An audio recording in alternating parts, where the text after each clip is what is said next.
क्या कभी ऐसा हुआ है कि मार्केट में एक बड़ा मूव आने वाला हो और उसे पहले ही पकड़ लिया जाए?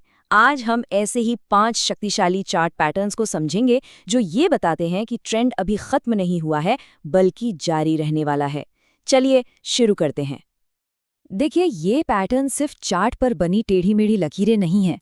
कहा जाता है कि अगर इन्हें समझ लिया तो ट्रेडिंग 50% तक आसान हो सकती है। ये एक तरह से मार्केट की अपनी भाषा है और आज हम इसे ही पढ़ना सीखेंगे। तो ये कंटिन्यूएशन पैटर्न आखिर होता क्या है? इसे ऐसे समझिए, जैसे मार्केट एक लंबी रेस के बीच में बस एक पल के लिए रुककर सांस ले रहा है।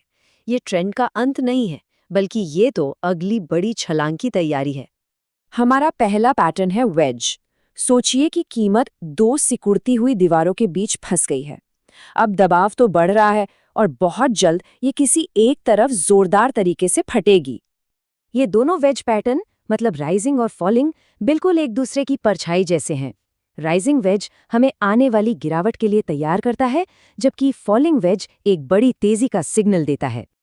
अब राइजिंग वेज को देखिए। यहाँ कीमत ऊपर तो जा रही है, पर हर बार उसकी उछाल छोटी होती जा रही है, जैसे कोई पहाड़ चढ़ते चढ़ते थक रहा हो। और जैसे ही वो सपोर्ट लाइन से नीचे फिसलता है, एक तेज गिरावट शुरू हो जाती है। और एक बात हमेशा याद रखने वाली है, वेज जितना ज्यादा सिकुड़ेगा, ब्रेकडाउन उतना ही विस्फोटक होगा। ये बिल्कुल एक स्प्रिंग की तरह है, जिसे जितना दबाया जाए वो उतनी ही जोर से उछलता है। अब सिक्के का दूसरा पहलू देखते हैं, फॉलिंग वेज।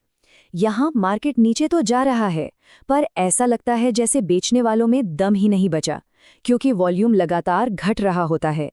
और जैसे ही कीमत ऊपर वाली लाइन को तोड़ती है, खरीदार पूरी ताकत से वापस आ जाते हैं।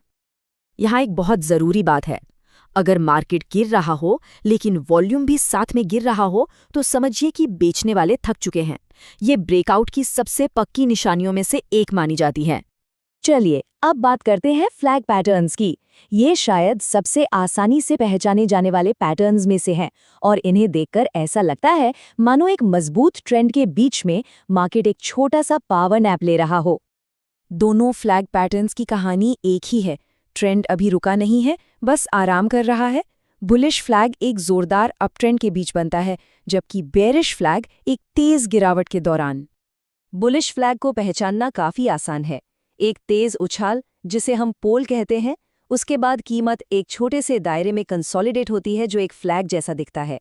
जैसे ही कीमत इस फ्लैग से बाहर निकलती है, तेजी का दूसरा राउंड शुरू हो जाता है। तो इसे ऐसे याद रख सकते हैं, बुलिश फ्लैग का मतलब है एक छोटा सा आराम और फिर एक और जोरदार रैली। ये बिल्कुल तूफान से पहले की शांति जैसा है। और बियरिश फ्लैग, वो ठीक इसका उल्टा है। एक तेज गिरावट के बाद कीमत थोड़ी देर के लिए ऊपर जाती है, जो एक फ्लैग की तरह दिखता है, लेकिन अक्सर ये एक धोखा होता है, क्योंकि इसके तुरंत बाद गिरावट का दूसरा दौर शुरू हो जाता है। तो सीधी सी बात यह है कि जब भी कोई फ्लैग दिखे तो ये समझ लेना चाहिए कि ट्रेंड बदला नहीं है, वो बस एक ठहराव है, अंत नहीं। अब आते हैं उस पैटर्न पर जो मार्केट में सबसे ज्यादा बनता है, सिमेट्रिकल ट्रायंगल। ये खरीदारों और बेचने वालों के बीच एक आमने सामने की लड़ाई है, जहां कोई भी पीछे हटने को तैयार नहीं है।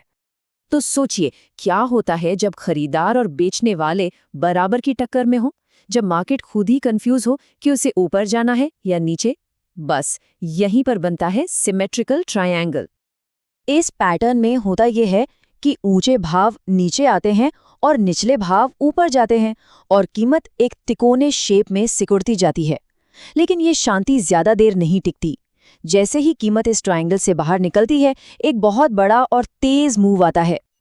और यहाँ एक गोल्डन रूल है, ये ट्रायंगल जितना बड़ा और लंबा होगा, उसका ब्रेकआउट उतना ही ज्यादा शक्तिशाली होगा, क्योंकि उतनी ही ज्यादा एनर्जी उसमें जमा हो रही होती है जो बस बाहर निकलने का इंतजार करती है। तो ये थे वो 5 शक्तिशाली कंटिन्यूएशन पैटर्न्स।